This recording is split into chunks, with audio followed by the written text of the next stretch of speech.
I attended a virtual board meeting held by the Durham Catholic District School Board. I had no clue what to expect in this board meeting, so I read the agenda over before I attended so that I could have a bit of an idea of what goes on at these meetings and what their purpose is. The agenda document is very organized and lays out exactly what will happen and in what order. It is most definitely not a loose guideline. The meeting began with the Director of Education welcoming attendees and conducting a land acknowledgement, followed by a student trustee who led the opening prayer and asked for any special intentions from the attendees. As the rest of the meeting continued, I kept the agenda open and noticed how meticulously each item was addressed.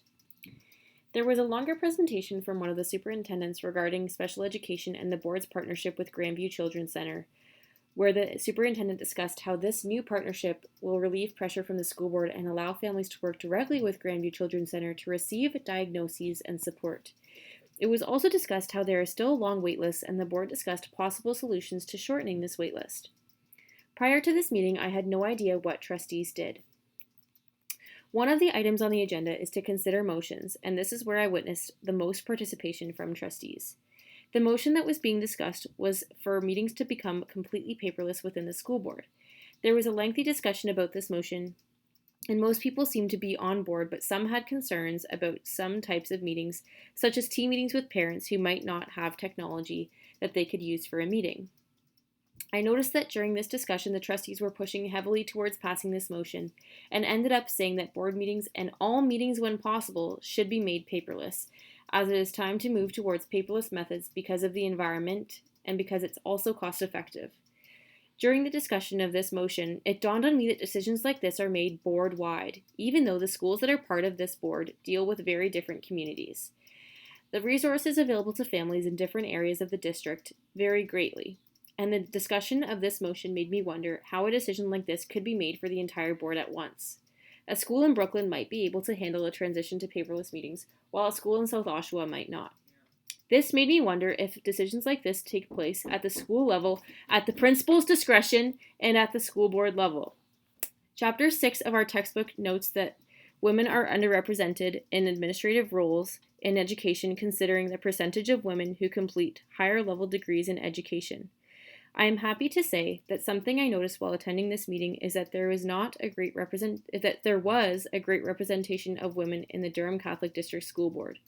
The Director of Education is a woman, and so are many of the other superintendents. This problem of underrepresentation might still be prevalent in the other school boards, but it was refreshing to see that in this board this was not the case.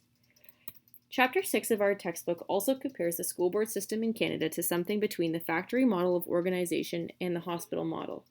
It is governed by rules and is operated on the basis of standards that are met by qualified employees in a hierarchy system, which makes it similar to the factory model. However, teachers have a great deal of independence in running their own classrooms, similar to nurses in the hospital model.